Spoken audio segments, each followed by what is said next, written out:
الحمد لله رب العالمين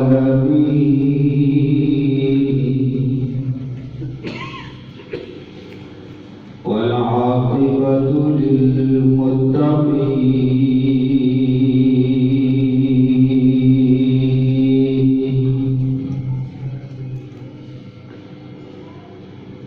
والصلاة والسلام على سيد الرسل محمد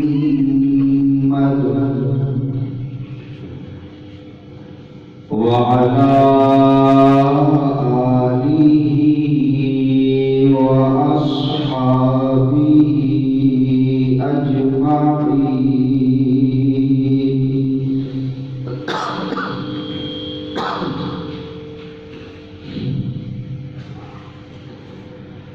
أما بعد فأعوذ بالله من الشيطان الرجيم. بسم الله الرحمن الرحيم.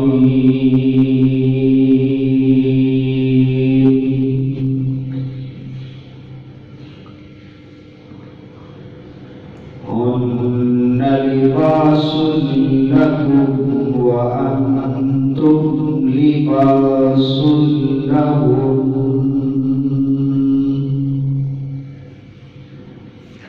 وقال الله تعالى في مقام آخر وعاشروهن بالمعروف.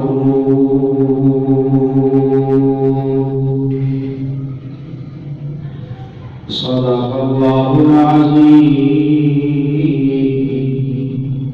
وبلغنا رسوله النبي الكريم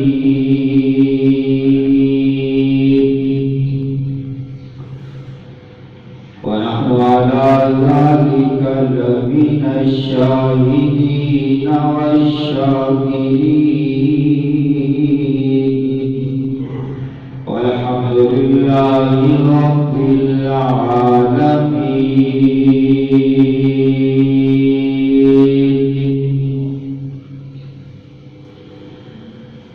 رب اشرح لي صدري ويسر لي أمري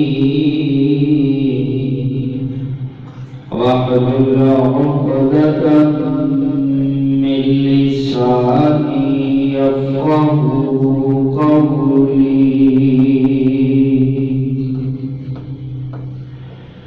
سبحانك لا علم لنا إلا ما علمتنا. اللهم لا علم لنا إلا ما علمتنا إنك أنت العليم الحكيم. إن الله وملائكته يصلون على النبي يا أيها الذين آمنوا صلوا عليه وسلموا تسليما. اللهم صل على محمد وعلى آل محمد كما صليت على إبراهيم وعلى آل إبراهيم إنك حميد مجيد. اللهم بارك على محمد وعلى آل محمد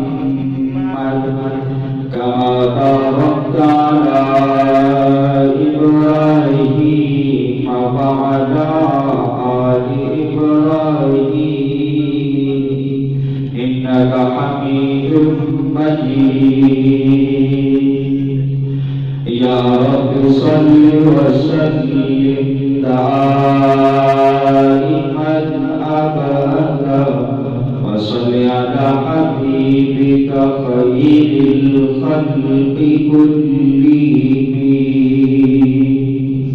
سبحان ربك رب العزة عما يصفون وسلام على المرسلين والحمد لله رب العالمين.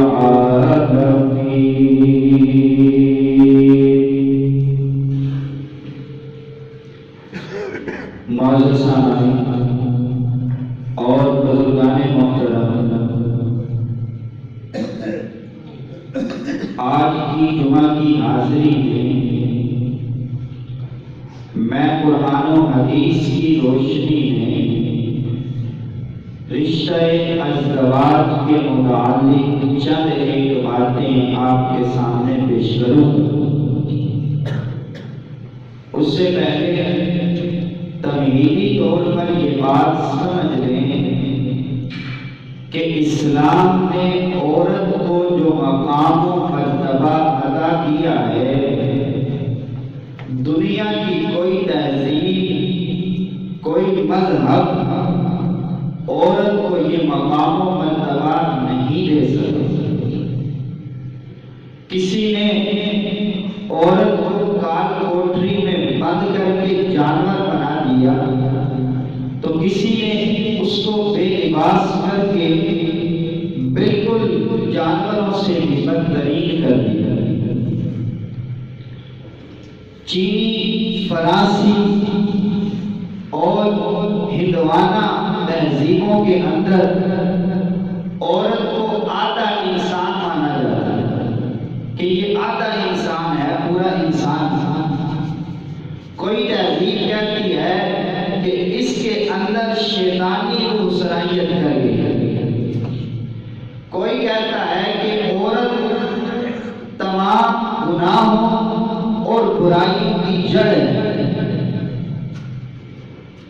تو کسی نے شوہر کے انتقال پر اسے شوہر کے ساتھ جلا کر اپنی ذاتی تسکین کی، تو کسی نے شوہر کی وفات کے بعد اس کو کال کوٹری میں بند کر کے اس کی تذلیل و تضحیک کی، تو کسی نے شوہر کی وفات کے بعد اس کا منہ کالا کر کے مختلف شہروں اور گلیوں میں پھرایا.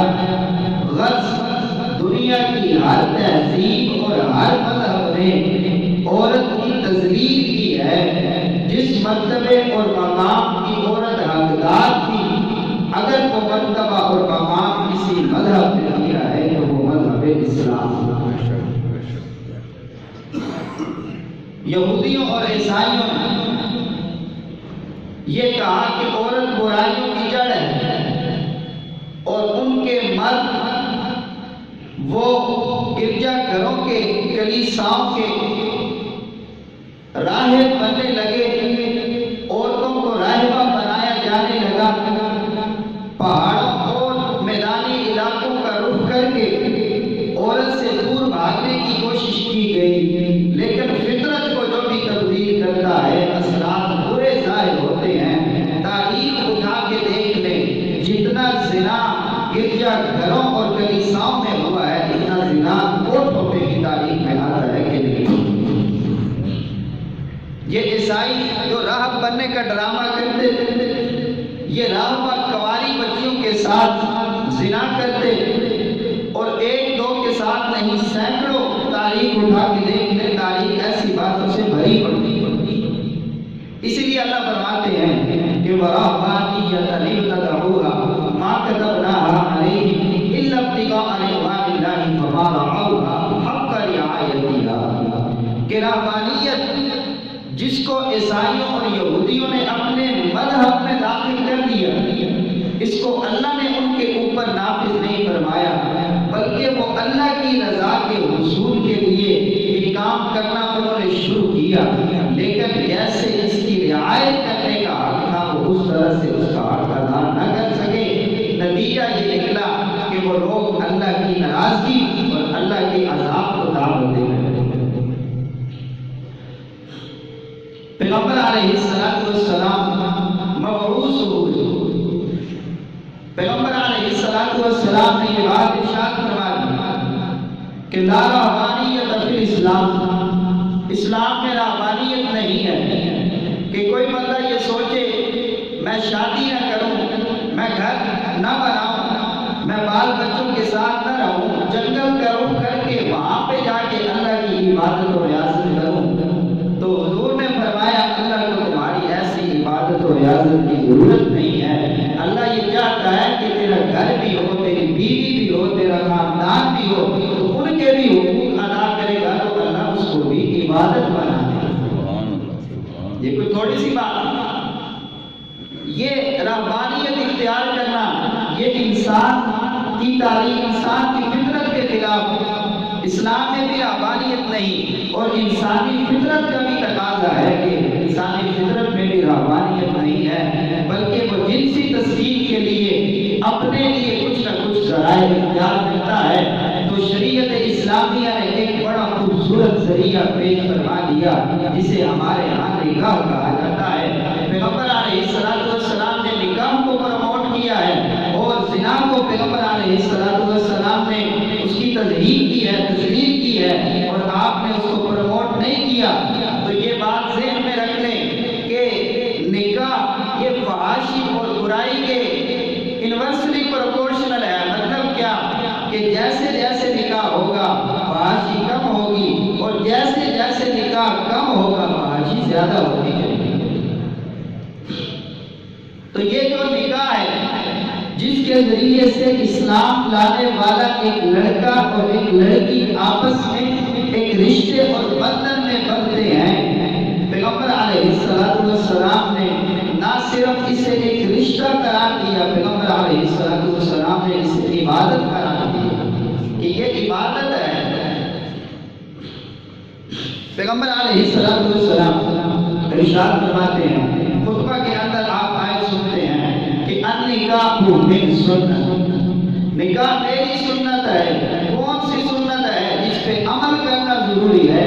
ومن رغب عن سنتی فلیس منی، جو میری سنت سے اعراض کرتا ہے وہ ہم میں سے ہے ہی نہیں۔ تو گویا کہ نکاح نہ کرنا یہ دین اسلام میں سے نکل جانے کے برابر ہے۔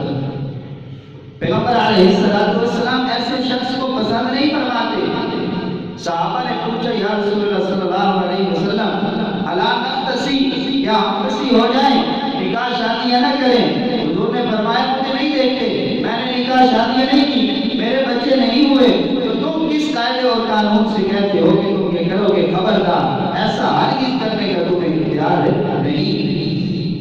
اگر کوئی گنجائش ہوتی حضور صحابہ کو اجازت دیتے۔ تو ہم نے اس گھریلو زندگی کو گزارتے ہوئے نکاح کے رشتے میں اس بندھن میں بندھتے ہوئے اپنی زندگی کو گزارنا ہے، تاکہ اللہ رب العزت کی رضا کا سبب بنے اور دنیاوی طور پر بھی گناہوں سے، آفات سے محفوظ ہو جائیں۔ ہماری عزتیں، ہماری عصمتیں، ہماری بیٹیوں کی عزتیں اور عصمتیں جو ہے وہ محفوظ ہوں۔ اور یہ تو قرب قیامت کی حضور نے نشانی بتائی ہے کہ قرب قیامت میں عورتیں زیادہ ہو جائیں۔ جب عورتیں کم تھیں تو اس وقت صحابہ کرام نے 2 3 4 نکاح کیے تھے۔ 2 3 ناموں کے علاوہ آپ کسی صحابی کو نہیں بتا سکتے کہ اس نے ایک نکاح کیا۔ ہر صحابی کے 2 3 4 اس سے زیادہ نہیں، بیک وقت 4، اور اگر بیوی فوت ہو گئی یا کوئی اور مسئلہ بن گیا تو 4 سے زیادہ بھی کئی صحابہ کو شامل۔ ایک والے تو آپ کو شاید ہی کوئی شاد بنا کر دے۔ تو نکاح کرنا بری بات نہیں ہے، یہ عبادت ہے۔ پیغمبر علیہ السلام کا فرمان کہتا ہے، آپ ارشاد فرماتے ہیں کہ کچھ سنتیں ایسی ہیں جو میری بھی سنت ہے اور مجھ سے پہلے تمام انبیاء کرام کی سنت ہے۔ میں نے بھی وہ طریقہ اختیار کیا، مجھ سے پہلے باقی انبیاء نے بھی وہ طریقہ اختیار کیا۔ پیغمبر علیہ السلام ارشاد فرماتے ہیں حیا یہ تمام انبیاء کرام کی سنت ہے۔ حضرت آدم علیہ السلام سے لے کر پیغمبر علیہ السلام جتنے بھی نبی جتنے بھی پیغمبر آئے جتنے بھی رسول آئے وہ سارے کے سارے حیا والے۔ پیغمبر علیہ السلام ارشاد فرماتے ہیں کہ خوشبو لگانا مرد کے لیے اپنے آپ کو خوشبو لگا کر بنا سنوارنا بنا سنگار کرنا یہ حضرت آدم علیہ السلام سے لے کر مجھ تک سارے انبیاء کرام کی سنت ہے۔ پیغمبر علیہ السلام ارشاد فرماتے ہیں مسواک کرنا یہ میری بھی سنت ہے اور مجھ سے پہلے سارے انبیاء کرام کی سنت ہے۔ جو خوشبو لگاتا ہے جو حیا والا کرتا ہے اور جو مسواک کرتا ہے وہ صرف پیغمبر علیہ السلام کی سنت کو اختیار کرنے والا نہیں ہے، وہ تو حضرت آدم علیہ السلام سے لے کر پیغمبر علیہ السلام تمام انبیاء کرام کی سنتوں کو اختیار کرنے والا ہے۔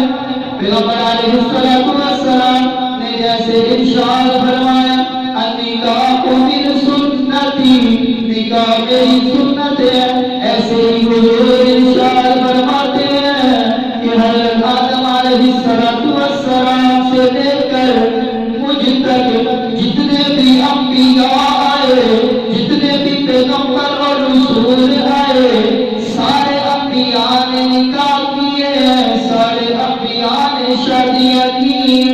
تاریخ کے اندر 1,24,000 یا 40,000 کم و بیش انبیاء آئے۔ پوری تاریخ انسانی میں ایک نبی کے بارے میں بھی یہ دکھایا نہیں جا سکتا کہ اس نے شادی نہ کی۔ ایک نبی کے بارے میں بھی نہیں ہے کہ اس نے شادی نہ کی۔ ایک نبی کے بارے میں سارے انبیاء 1,24,000 40,000 کم و بیش انبیاء ہیں، سب انبیاء کرام نے شادی کی، سب نے نکاح۔ جو عیسائیوں اور یہودیوں نے رحمانیت اختیار کی ہے یہ کوئی اسلام ان کے مذہب کی تعلیم نہیں تھی، یہ کوئی اللہ نے ان پر مقرر نہیں کیا کہ تم جنگلوں کی طرف نکل جاؤ اور نکاح سے شادی سے دور رہو، یہ انہوں نے خود اختیار کیا ہے۔ اللہ نے جیسے انسان کی فطرت بنائی ہے انسان کی فطرت کو سامنے رکھتے ہوئے اللہ رب العزت نے اس سنت کو حضرت آدم علیہ السلام سے لے کر پیغمبر علیہ السلام تک ہر نبی پہ جاری فرمایا۔ نبی کو نبوت الوہیت میں ملتی ہے اور اکثر نبیوں کا نبوت ملنے سے پہلے نکاح ہو چکا تھا اور بعد میں بھی بہت سارے انبیاء کے یہاں نکاح ہوئے ہیں۔ بہرحال پوری تاریخ میں آپ کو ایک نبی بھی ایسا نہیں، اور اس کی دلیل حدیث سے بھی ہے قرآن سے بھی۔ اللہ کا قرآن کہتا ہے وَلَقَدْ أَرْسَلْنَا رُسُلًا مِّن قَبْلِكَ مَبْعُوثٍ ہم نے آپ سے پہلے جتنے بھی انبیاء کو مبعوث فرمایا وَلَقَدْ أَرْسَلْنَا رُسُلًا مِّن قَبْلِكَ وَجَعَلْنَا لَهُمْ أَزْوَاجًا وَذُرِّيَّةً ہم نے آپ سے پہلے جتنے بھی انبیاء کو جتنے بھی نبیوں کو مبعوث فرمایا سب انبیاء کے ہم نے جوڑے بنائے وَجَعَلْنَا لَهُمْ أَزْوَاجًا ہم نے ان کی بیویاں بھی بنائی ہیں وَجَعَلْنَا لَهُمْ أَزْوَاجًا وَذُرِّيَّةً اور ہم نے ان کی اولاد بھی بنائی ہے۔ تو پوری کی پوری تاریخ انسانی یہ بتاتی ہے کہ حضرت آدم علیہ السلام سے لے کر پیغمبر علیہ السلام من قبلک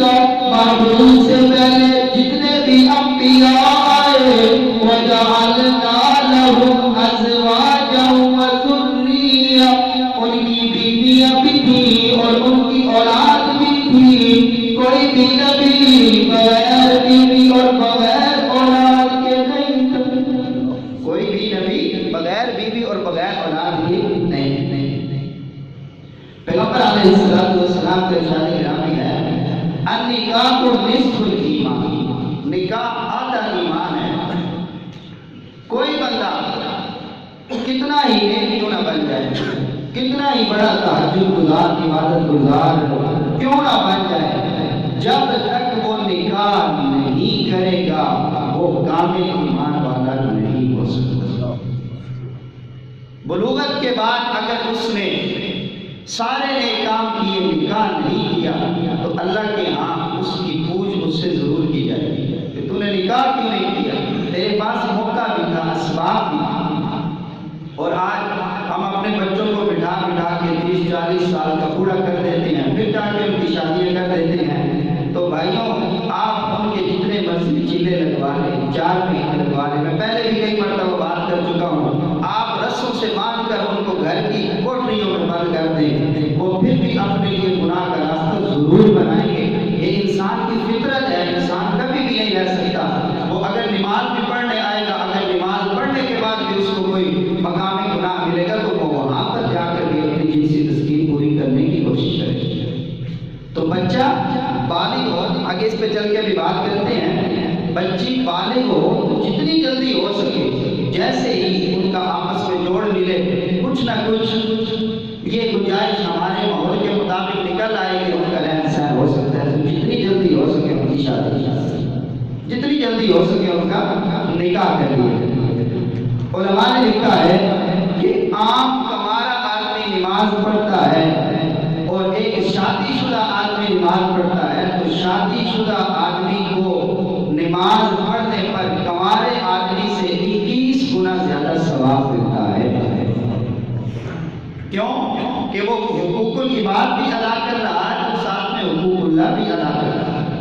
اور اگر وہ شریعت کے دائرے میں رہتے ہوئے اس رشتے ازدواج کو نبھاتا ہے اور اسی پر چلتے ہوئے حضور کی سنتوں پر چلتے ہوئے اس کو پورا کرتا ہے، تو پھر تو سونے پہ سہاگا، یہ بندہ پورا ولی ہے۔ اور یہ بھی یاد رکھیں، نکاح والے بندے کے لیے دین پہ چلنا آسان ہوتا ہے، ہمارے بندے کے لیے دین پہ چلنا مشکل ہوتا ہے۔ اللہ تعالیٰ نے قرآن کریم کے اندر نیک لوگوں کی تعریف بیان فرمائی ہے کہ والذین هم لفروجہم حافظون، جو اپنی شرمگاہوں کی حفاظت کرتے ہیں، الا علی ازواجہم، یہ تمہاری بیویاں ہیں، یہاں پہ اللہ نے کھلی چھٹی دے دی ہے۔ تو جب بندے کی جنسی تسکین پوری ہو جائے اس کے لیے عمل کرنا، مسجد میں آنا، نمازیں پڑھنا یہ زیادہ آسان ہو جاتا ہے۔ تو خدا اس چیز کو پروموٹ کر، کتنی ہی بچیاں ایسی ہیں جو جہیز کے لیے کنواری بیٹھی ہیں، ان کی عمر 30 35 40 سال ہو چکی ہیں، تو کیا ہم نے اللہ کو جواب نہیں دے؟ حضور نے فرمایا جب بچی کے جوڑ کا خاوند مل جائے تو اس کے نکاح کرنے میں جلدی کرو۔ ہم نے اللہ کو جواب نہیں دینا، ہم بٹھا کے کون سے معنی آپ نے بنوا دے، نوکریاں کروا کے آپ نے کہاں پہ لگوا دے، کیا کر لو گے دنیا میں، کہاں کے 4 پیسے کما کے کیا کر لو گے؟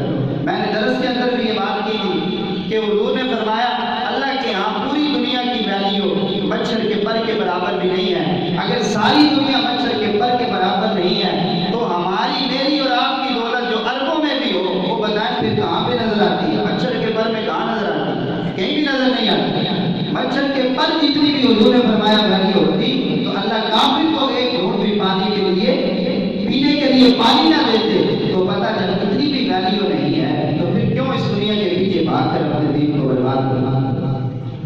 حضرت علی مرتضی شیر خدا رضی اللہ تعالیٰ عنہ فرماتے ہیں مجھے پیغمبر علیہ السلام نے 5 باتوں کی نصیحت کی۔ آپ ارشاد فرماتے ہیں اے علی عجلوا الصلاۃ قبل الفروض، نماز کو اس کے فوت ہو جانے سے پہلے ادا کرو، اس سے پہلے کہ وہ وقت آ جائے، نماز کا وقت گزر جائے، تم نماز کو اس کے وقت پہ ادا کر لو۔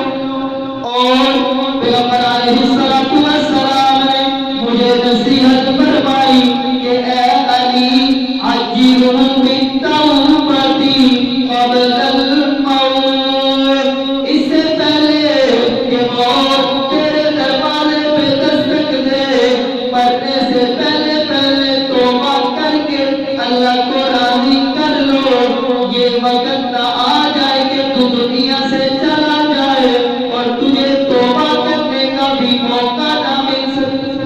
پیغمبر علیہ السلام نے مجھے وصیت فرمائی کہ اے علی جب تو کسی سے قرض لے اور قرض کی ادائیگی کے لیے تیرے پاس کچھ پیسے آ جائیں کچھ مال آ جائے تو سب سے پہلے جس سے قرض لیا ہے اس کا قرض ادا کر. سب سے پہلے جس کا قرض لیا ہے اس کا قرض ادا کر. ہم تو آج کل جو ماحول بن چکا ہے ہم شوقیہ قرض لیتے ہیں. بینک بیلنس 10 لاکھ سے کم ہوا تو بھائی میرے اتنے پیسے کم ہو گئے. اب گھر کا جو نظام ہے وہ قرضہ لے کے چلا. بینک بیلنس بھرے پڑے ہیں پھر بھی قرضہ لے کے ہم اپنا نظام اور ذہن کے اندر باقاعدہ منصوبے ہوتے ہیں کہ ہم نے وہ جو قرض لینے آئے گا اس کو ٹالنا کیسے ہے, ہم نے اس کو دیر کیسے کروانی ہے یا ہم نے اس کا پیسہ ہڑپ کیسے کرنا ہے, ہماری کوشش ہوتی ہے. تو اللہ کے نبی اپنے پیارے داماد کو وصیت کرتے ہیں اے علی جیسے ہی پیسے قرضدار کا قرض ادا کر دو. اے علی جب تمہارا کوئی بندہ فوت ہو جائے تو اس کے جنازہ پڑھنے میں جلدی کرو. ایسا نہ ہو کہ تم ایک دن 2 دن گزار دو, جتنی جلدی ہو سکے اس کا جنازہ ادا کرو. اور پیغمبر علیہ السلام ارشاد فرماتے ہیں اے علی جب لڑکی کے جوڑ کا خاوند مل جائے, بچے کے جوڑ کا رشتہ مل جائے تو اس کے نکاح میں جلدی کرو, اس کو رشتہ ازدواج میں منسلک کر دو, اس کو رشتہ ازدواج میں منسلک کر دو, باندھ دو. جیسے ہی بچی کی عمر ہو بچے کی عمر, حضور کے یہ جملے کئی روایات کے اندر آتے ہیں. آپ نے فرمایا جیسے ہی بچی کے جوڑ کا خاوند مل جائے سب سے پہلے کوشش کرو جلدی جلدی اس کا نکاح کرو. تو میرے بھائی یہ نکاح کے فضائل ہیں جو میں نے آپ کے سامنے رکھے ہیں. اب نکاح کرنے کے سلسلے میں ایک مسئلہ یہ درپیش ہوتا ہے کہ اچھی لڑکی مل جائے یا بچی کے لیے جوڑ کا اچھا خاوند مل جائے.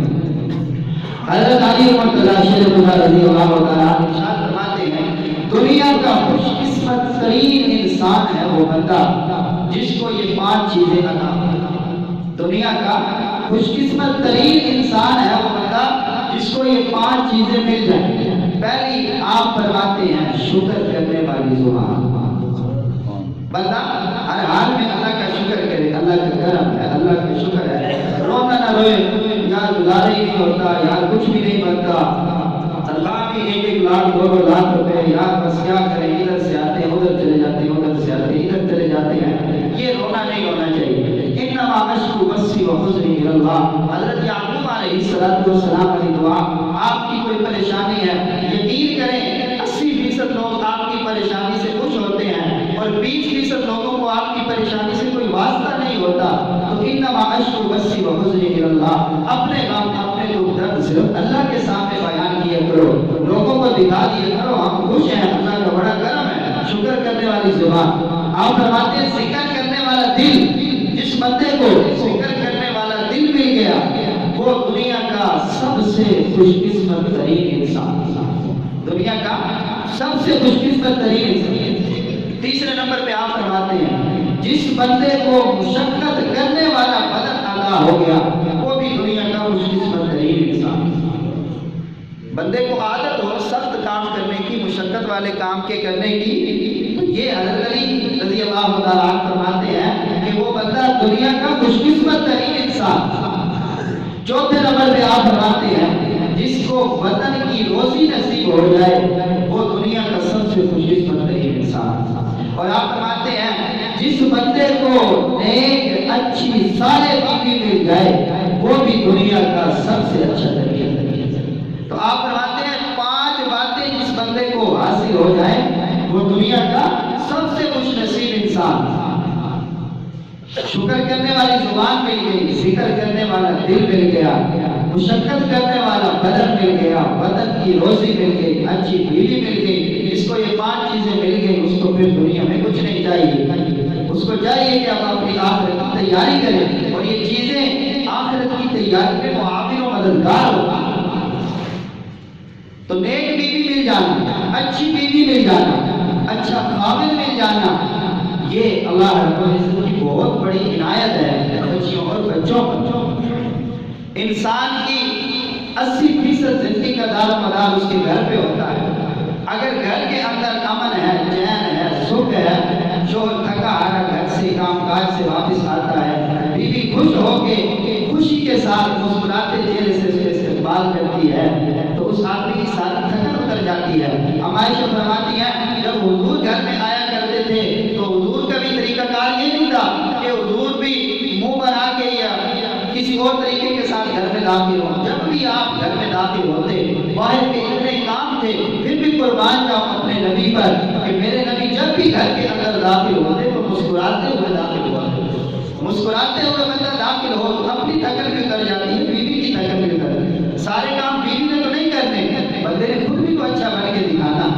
کچھ دو اور کچھ لو کے عنوان سے جو ہے یہ کام چلتا ہے. یاد رکھیں کوئی بھی بندہ یہ نہیں کہہ سکتا کہ مجھے 100% جیسے ملنی چاہیے جیسے مل گئی. 60-70% اگر ایڈجسٹمنٹ ہوتی ہے تو اسی کے اندر بندے کو ایڈجسٹمنٹ کرنی پڑتی ہے اور اسی کے مطابق بندے کو زندگی گزارنی.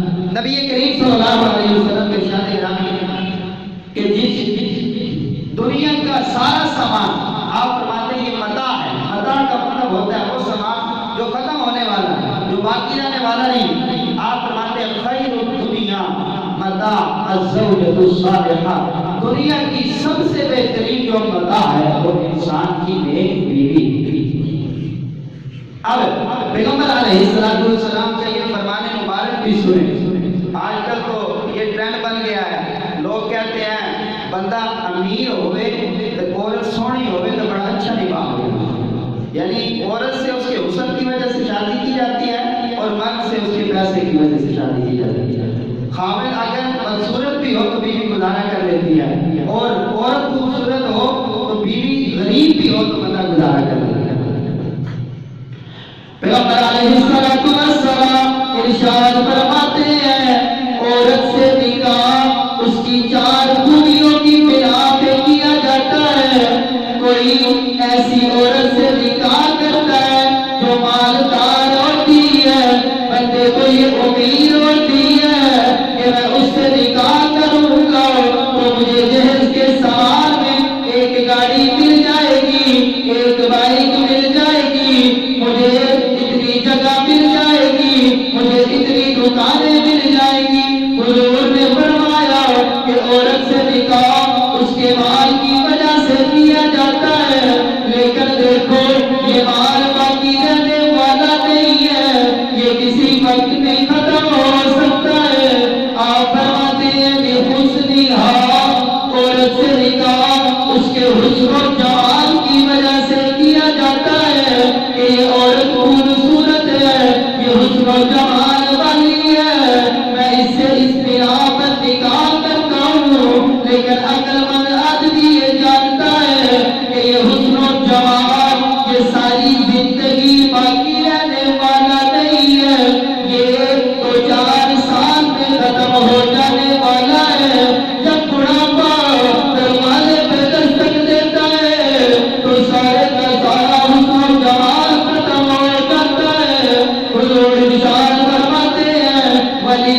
دنیا اور آخرت کی کامیابی۔ حضور نے فرمایا فَاصْبِرْ، تو کامیاب ہو جاؤ بذات الدین۔ اس میں کیا حکمتیں ہیں میں اس کی طرف نہیں جاتا، لیکن جب میرے نبی کا فرمان آ جائے تو پھر حکمتیں ہیں، حکمتیں تلاش کرنے کی ضرورت نہیں، حکمتیں تلاش کرنے کی ضرورت ہے۔ وَعَاشِرُوهُنَّ بِالْمَعْرُوفِ، اللہ فرماتے ہیں جو تمہاری بیویاں ہیں ان کے ساتھ اچھے طریقے سے رہو۔ وَإِن كَرِهْتُمُوهُنَّ، اگر تم ان کو ناپسند بھی کرتے ہو، فَعَسَىٰ أَن تَكْرَهُوا شَيْئًا وَيَجْعَلَ اللَّهُ فِيهِ خَيْرًا كَثِيرًا، ان قریب ایک بات تمہیں ناپسند ہو لیکن اللہ نے تمہارے لیے اس میں خیرًا کثیرا، بہت زیادہ خیر رکھی۔ رشتہ تو اللہ کی مرضی کے بغیر نہیں ہوتا۔ جہاں پہ جوڑ بن گیا، آپ نے اپنی طرف سے کوشش کر لی، آپ نے اپنی تحقیق کر لی، آپ نے لڑکے کے بارے میں تحقیق کر لی، تو اب جو ہے آپ اللہ پہ چھوڑ دیں، آپ کا نکاح ہو گیا، آپ کی شادی ہوگی، آپ کے بچے کی شادی ہوگی، چھوٹی موٹی غلطیاں ان سے درگزر کیا جا سکتا ہے۔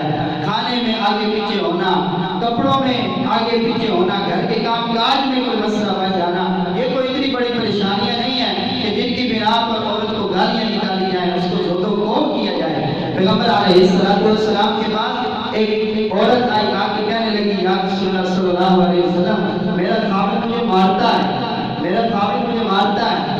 آپ نے اس کو بلایا اور فرمایا تیرا چہرہ سیاہ ہو، تجھے حیا نہیں آتی کہ تو دن کو اس کو مارتا ہے اور رات کو اس کے ساتھ دوست و کنار کرتا ہے، رات کو اس کو اپنے قریب کرتا ہے اور دن کو تو اس کو زود و کوب کرتا ہے، تجھے شرم نہیں آتی؟ پیغمبر علیہ السلام نے اپنی ساری زندگی میں کبھی اپنی کسی زوجہ محترمہ کو ہاتھ تک نہیں لگایا، مارا نہیں۔ تو علماء نے لکھا ہے کہ جہاں پر لڑکی اچھی تلاش کرنے کے طریقہ ہے، شریعت نے بتایا ہے، اس طرح لڑکا بھی کوشش کی جائے کہ اچھا تلاش کیا۔ لڑکا تحمل مزاج، بات کو سمجھنے والا، عقل مند باشعور لڑکا تلاش کیا جائے، کوئی دین والا سمجھ والا بندہ تلاش کیا۔ ایسا نہ ہو آپ نکاح کر دیں، نکاح کے بعد اس کی عادت ہے، آپ نے مال کو دیکھ لیا کہ گھر کے گیراج میں 4 گاڑیاں کھڑی ہیں اور بڑے بڑے لوگ اس سے ملنے کے لیے آتے ہیں، تو اس کی زبان بھی دیکھی ہے کہ جب یہ اپنی بیوی کے ساتھ الگ ہوتا ہے تو اس کو کتنی گالیاں نکالتا ہے، یہ بات بھی دیکھی۔ اگر دولت تھوڑی ہوئی، یقین کریں عورت گزارا کر دیتی ہے، لیکن بےعزت بندے کے ساتھ عورت گزارا نہیں کر سکتی۔ عورت کو آپ عزت دیں گے، عورت آپ کو سر کا تاج بنا لے گی۔ اور پھر ذوالفقار صاحب رضی اللہ عنہ ارشاد فرماتے ہیں کہ اللہ نے عورت کو پاؤں سے پیدا نہیں کیا کہ آپ کو اسے پاؤں کی جوتی بنا لو، اور اللہ نے اس کو سر سے بھی پیدا نہیں کیا کہ اس کو سر پہ بٹھا کے گھر کا بیڑا غرق کر لو۔ اللہ نے اس کو پسلی سے پیدا کیا ہے، پسلی دل کے قریب ہے، عورت دل کے قریب رکھی جاتی ہے، عورت کو نہ پاؤں میں رکھا جاتا ہے نہ سر پہ چڑھایا جاتا ہے۔ تو یہ دونوں طرف سے بہتر کام ہوگا، کچھ مرد سمجھوتا کرے گا، کچھ عورت سمجھوتا کرے گی، اور انشاءاللہ گھر کا نظام اچھا۔ مولانا طارق جمیل صاحب مدظل علی کے بارے میں آپ سنتے ہیں کہ کتنے ہی ٹوٹتے ہوئے گھرانوں کو انہوں نے جوڑا ہے، صرف ایک نصیحت کر کے تو گھر میں جائے گا تو جا کر جو حضور کی سنت ہے، حضور پانی پیتے ہیں، ہم عائشہ پانی پیتی ہیں، حضور فرماتے ہیں عائشہ کہاں سے پانی پیا ہے؟ کہاں سے تو نے منہ لگا کے پیا؟ میں بھی وہی سے منہ لگا کے پیا۔ اور اللہ حضور فرماتے ہیں، ہم عائشہ فرماتی ہیں کہ جب شوہر بیوی کو دیکھ کے مسکراتا ہے، بیوی شوہر کو دیکھ کے مسکراتی ہے، تو اللہ رب العزت ان دونوں کو دیکھ کے مسکراتی ہے۔ کتنی فضیلتوں، یقین کریں جنت تو ہمارے گھر میں ہے، جنت تو ہم اپنے گھر سے تلاش کریں، اپنے گھر میں۔ آپ نے فرمایا، جیسے میں نے کئی مرتبہ یہ حدیث، آج ایک حدیث بار بار جمعوں پہ تاکید اس لیے کرنی پڑتی ہے کہ چیز ہمارے عمل میں نہیں آتی جب تک اس کی بار بار اس کا تکرار نہ کیا جائے۔ آپ فرماتے ہیں خیرکم لأہلی وانا خیرکم لأہلی، تم میں سے سب سے بہترین انسان وہ ہے جس کے گھر والے کہیں گے کہ سب سے بہتر ہے، جس کے گھر والے تسلیم کریں کہ میرا شوہر سب سے بہتر ہے۔ حضور نے فرمایا انا خیرکم لأہلی، پوری دنیا میں جتنے بھی انسان آئے ہیں ان سب میں سب سے زیادہ میں محمد جو ہے وہ اپنے گھر والوں کے لیے اچھا ہوں، سب کیا ہے صلی اللہ علیہ وسلم، حضور اپنے گھر والوں کے لیے سب سے زیادہ اچھا ہے۔ تو میرے بھائیوں، یہ رشتہ بڑا نازک ہے۔ قرآن کریم میں اللہ رب العزت ارشاد فرماتا ہے لباس اللہ کہ تم ان کا لباس ہو، وہ تمہارا لباس۔ پھر رفتار صاحب رضی اللہ عنہ ارشاد فرماتے ہیں کہ لباس انسان کی زیب و زینت کا ذریعہ ہوتا ہے، انسان کی زیب و زینت کا اظہار اس کے لباس سے ہوتا ہے۔ تو تمہاری یہ بیویاں تمہارا حسن و جمال ہے۔ اور دوسرے نمبر پہ لباس جسم کے سب سے قریب ہوتا ہے، تو اللہ نے لباس عورت کو کہہ کے یہ بات بتائی ہے کہ عورت دور رکھنے کی چیز نہیں ہے بلکہ قریب سینے سے لگا کے رکھے۔ اور آپ دیکھ لیں بندہ بند کمرے کے اندر بھی ہو تو اگر وہ لباس اتار کے بیٹھے تو وہ خود کو ادھورا ادھورا محسوس کرتا ہے۔ بندے کی فطرت ہے جسم کو ڈھانپنا، یہ فطرت ہے انسان کی۔ انسان کبھی ننگے رہنے کو مستقل پسند نہیں کرتا، تو جب انسان کی فطرت ہے کہ لباس کے بغیر نہیں رہ سکتا، تو یہ بھی انسان کی فطرت ہے کہ انسان بیوی کے بغیر بھی نہیں رہ سکتا۔ اگر بیوی کے بغیر رہنے کی کوشش کرے گا اس کی دنیا بھی برباد ہو جائے گی، اس کی آخرت بھی برباد ہو جائے گی۔ پیغمبر علیہ الصلوۃ والسلام صحابہ کرام کی مجلس میں تشریف فرمائے، پیغمبر علیہ الصلوۃ والسلام صحابہ سے پوچھتے ہیں، او میرے صحابہ یہ تو بتاؤ سب سے بہترین عورت کون ہے، سب سے بہترین عورت کون ہے؟ صحابہ کرام اپنی رائے دیتے ہیں، اپنے بارے میں اپنی رائے کے بارے میں اظہار کرتے ہیں۔ قربان جاؤ مولا علی المرتضی شیر خدا رضی اللہ تعالی عنہ پر آپ کی فطانت، آپ کی ذہانت، آپ کا کمال، آپ کا علمی مرتبہ کسی سے ڈھکا چھپا نہیں ہے، لیکن خود سے جواب نہیں دیا بلکہ مشورہ کرنے کے لیے حضور کی لاڈلی سیدہ فاطمہ الزہرا رضی اللہ تعالی عنہ کے پاس تشریف لے جاتے ہیں، اور ہم سب کو یہ درس دیتے ہیں کہ اپنی عقل پہ، اپنی فطانت پہ بھروسہ کر کے عورت سے مشورہ کیے بغیر کوئی کام نہ کرو۔ مولا علی المرتضی سیدہ فاطمہ الزہرا رضی اللہ تعالی عنہ سے مشورہ کرتے ہیں اور پوچھتے ہیں کہ محبوب نے پوچھا ہے کہ سب سے بہترین عورت کون ہے، سب سے خوبصورت عورت کون ہے؟ سیدہ فاطمہ ارشاد فرماتی ہے جا کے حضور کی مجلس میں بتا دو کہ جس عورت کو کسی غیر محرم نے نہ دیکھا اور اس عورت نے کسی غیر محرم کو نہ دیکھا، وہ عورت سب سے زیادہ خوبصورت ہے، وہ عورت سب سے زیادہ اچھی ہے۔ مولا علی المرتضی شیر خدا رضی اللہ تعالی عنہ حضور کی مجلس میں جاتے ہیں اور جا کر یہ جواب عرض کرتے ہیں۔ آپ پوچھتے ہیں یہ جواب کس نے دیا ہے؟ حضرت علی ارشاد فرماتے ہیں یہ جواب میری اہلیہ فاطمہ نے دیا ہے۔ حضور ارشاد فرماتے ہیں فاطمہ تو بضعۃ منی، فاطمہ تو میرے جگر کا ٹکڑا ہے۔ آپ نے بھی مشورہ کر کے مشورہ کیا، پھر آپ کے جواب یہ نہیں تھا کہ آپ کو جواب نہیں آتا تھا، آپ جواب دے سکتے تھے، لیکن آپ نے مشورہ کر کے بتایا کہ جن معاملات میں عورت صاحب عقل ہوتی ہے ان معاملات میں عورت سے مشورہ لیا جاتا ہے، گھریلو معاملات میں عورت سے مشورہ لے کے چلا جاتا ہے۔ پیغمبر علیہ الصلوۃ والسلام ارشاد فرماتے ہیں کہ انسان اللہ سے تقوی کے بعد جس چیز سے سب سے زیادہ فائدہ اٹھاتا ہے وہ اس کی نیک بیوی۔ انسان تقوی کے بعد جس چیز سے سب سے زیادہ فائدہ اٹھاتا ہے وہ اس کی نیک بیوی۔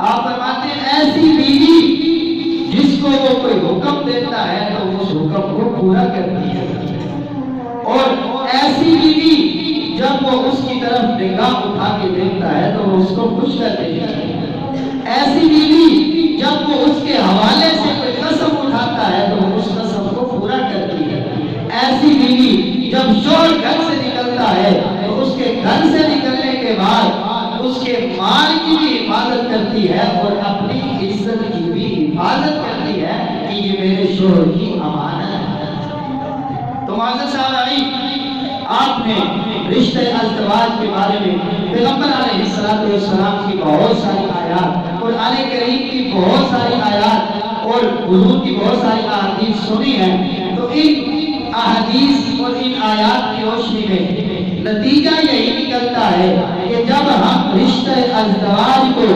دین کے تقاضوں کو مد نظر رکھتے ہوئے اچھے اخلاق کے ساتھ، تحمل مزاجی کے ساتھ، پرگواری کے ساتھ اس رشتہ کو نبھائیں گے تو یہ رشتہ دنیا میں بھی کامیابی کی ضمانت ہے، اور اس رشتہ کی بنیاد پر اللہ رب العزت آخرت کی بھی کامیابیاں اور ساری بھلائیاں عطا فرمائے۔